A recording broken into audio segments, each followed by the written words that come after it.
Folks spoke loudly, and this administration is terrified.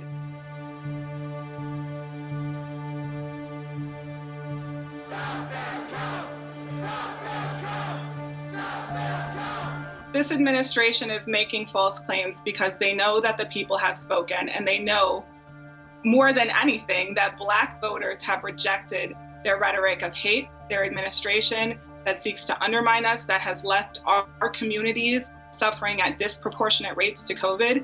And at the end of the day, record turnout in Black and Latinx communities have transformed this nation. And if Joe Biden is named the victor of this race, it will be clear that it was done because Black and brown folks, despite every odds that was put in their way, despite voter intimidation and suppression, went out in record numbers and made their voices heard. Why do you think so much attention has been going towards Michigan and Wisconsin by Team Trump, specifically, allegations that haven't been verified of voter fraud happening in those two states? I mean, it's really clear what it is that those votes, those states, the decision about which way those states were going to go came down to Black and brown voters in Detroit and Milwaukee. We're very used to President Trump scapegoating our cities. We have a laundry list of expletive names that he has lodged at majority people of color cities. So we understand that what he's doing is riling up his base. He told the Proud Boys and other white supremacists to stand by. And this is the moment he was talking about when he said stand by. And what we see is droves of white folks banging on the vote count centers while majority elderly Black women are counting votes and participating in the administration of this election.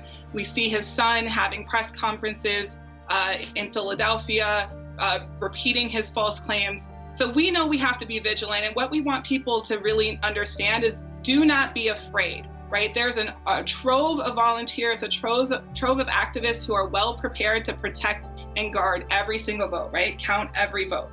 We're going to make sure that happens. We have been very clear that we would not know what the outcome of the election was on election night.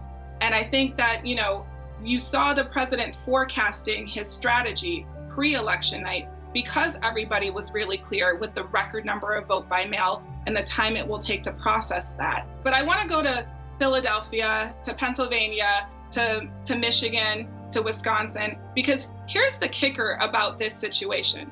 The reason why it is taking so long to count these ballots is because Republicans, time and time again in the state legislatures in these states, refuse to amend the voting laws to allow for the counties to start counting and processing these ballots ahead of Election Day.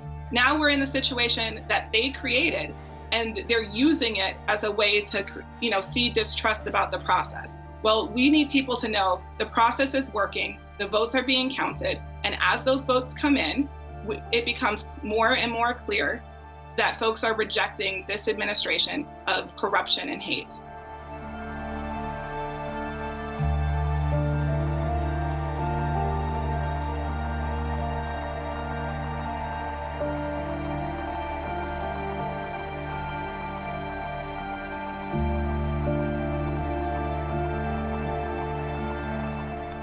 There will be a smooth transition to a second Trump administration. Right? We're ready. The world is watching what's taking place here. We're going to count all the votes. When the process is complete, there'll be electors selected. There's a process. The Constitution lays it out pretty clearly.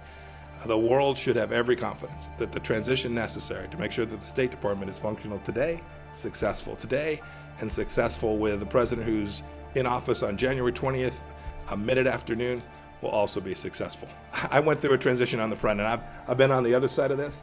I'm very confident that we will do all the things that are necessary to make sure that the government, the United States government, will continue to perform its national security function as we go forward. So you believe there's widespread voter fraud, that the reports that we're getting from Pennsylvania, from Michigan, showing vote totals and massive leads or significant leads with 99% reporting are going to be overturned, and that the United States failed to conduct a fraudulent free election? Rich, I'm the Secretary of State. I'm getting calls from all across the world. These people are watching our election.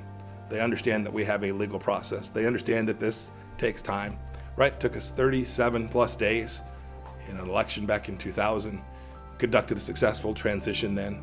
I'm very confident that we will count, and we must count every legal vote. We must make sure that any vote that wasn't lawful ought not be counted. That dilutes your vote if it's done improperly.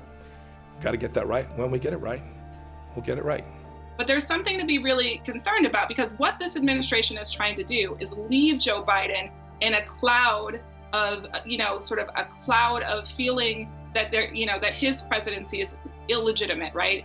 Trump is trying to leave Joe Biden by undermining him on the way out the door and giving himself the ability to save face, right? It was stolen from me, it was rigged.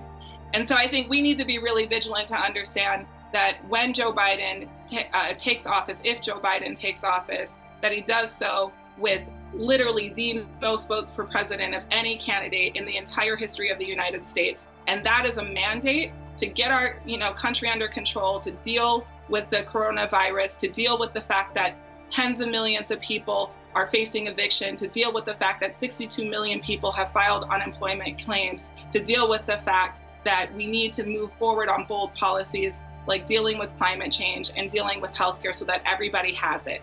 What do you say to voters and Americans right now? Yeah, I want to remind people to breathe. I want to remind them that this is the moment we were made for. This is the moment you've been preparing for all these 4 years and even before that. And then I want to remind them that our work is not done just because we transition a president. There were millions and millions of people in this country struggling long before Trump. And racism and white supremacy and the type of exploitation we see of our workforce, those issues existed before Trump. And so, yes, celebrate, yes, be joyful, but be committed, right? Our last message is this: work just as hard under a new administration to build the country of our dreams as you have been working to defend it under this one.